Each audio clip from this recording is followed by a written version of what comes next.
The village with the endless afternoon. There is a village not far and not near that always seems to be caught in the middle of the afternoon. The sun hangs low but golden, casting long soft shadows on cobbled streets, and the light is warm, but never hot, like the kind of warmth that soaks into your skin without ever needing to sweat.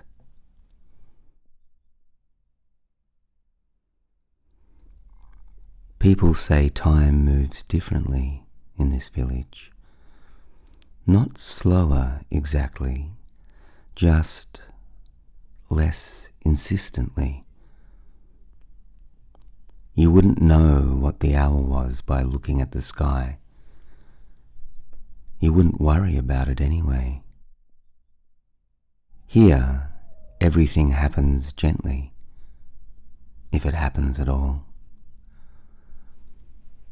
There is a bakery on the corner of the main square, and most afternoons, if you walk by slowly enough, you'll smell the buttery crumble of pastries cooling on wooden racks by the open window. No one rushes to buy them. The baker, a man named Elias, often forgets to put them out. He's too busy watching a sparrow who's made a nest in the rafters, or chatting with a customer about how the clouds look especially like cotton today, or yesterday, or maybe both. Across the square, there's an old cat. Her name is Marnie. She lies stretched out on the sun-warmed stones. She does not move quickly. She does not move often. Sometimes a breeze stirs her fur. Sometimes she opens one eye, considers the world, and closes it again. No one tells Marnie what to do. She is, after all, a cat.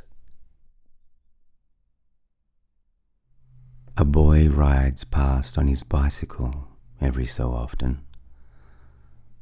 The bell on his handlebars jingles, not because he needs to move anyone out of the way, but because he likes the sound it makes. It's a soft bell. Sometimes he rides in circles. Sometimes he stops and picks up a smooth stone from the path, weighs it in his hand, and puts it in his pocket. His pockets are full of them, stones of all kinds, some grey, some blue, one shaped a little like a pear. He says he might be building a path, or a castle, or maybe just a collection. He hasn't decided yet. A little further down, there's a woman who sells lavender bundles from a cart, with wheels that squeak just a little. She doesn't mind the squeak. She says it keeps the bees company.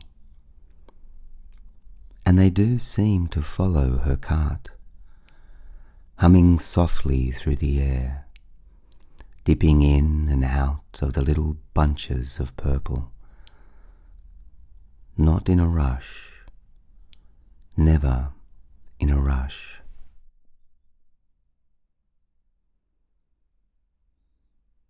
No one in this village really worries about what comes next, or what didn't get done,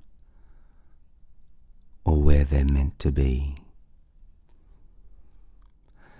Even the trees seem to sigh contentedly in the breeze.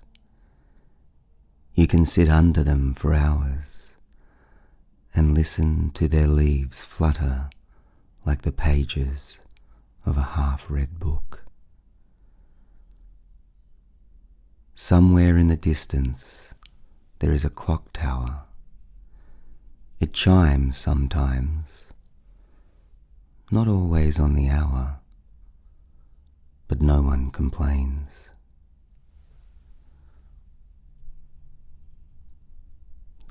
There is a dog who likes to sit at the base of the clock tower. He's not anyone's dog in particular, and he answers to Milo if you say it softly. Sometimes he wags his tail, sometimes he doesn't. It depends on his mood. He likes to listen to the birds, especially the doves, and the rustling of the ivy that climbs lazily up the stone tower. At the edge of the village, there's a narrow path, just wide enough for two people walking side by side, though most walk it alone, simply because they enjoy the stillness.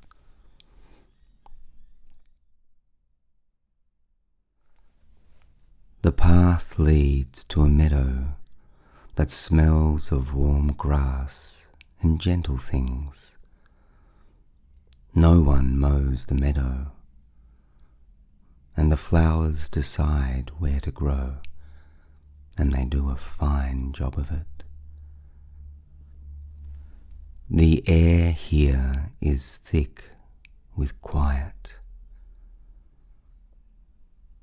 Not the kind of silence that makes you uneasy, but the kind that wraps around you like a blanket, just pulled from the line on a sunny day.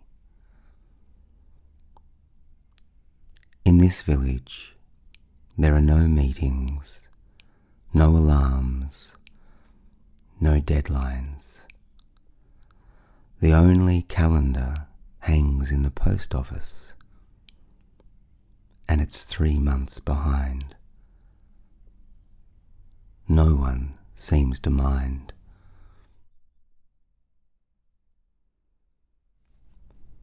Sometimes the rain comes, but it's the soft kind of rain, the kind that taps gently at the rooftops and leaves tiny silver beads on spider webs. On those days, the people stay indoors, not because they have to, but because they want to. They sit by windows and sip things warm and sweet, and watch the rain write little stories across the glass. And if the rain doesn't come, that's all right too. The village remains quiet, dreamy, untroubled, just the kind of place where you could drift from one gentle moment to the next, where even the wind seems to know that rushing is unnecessary. And if, perhaps, you find yourself falling off to sleep as you imagine this place, this little village with the endless afternoon, that's all right too. After all, this story doesn't have a beginning or an end. It simply continues, softly, quietly, just like the sun that never quite sets.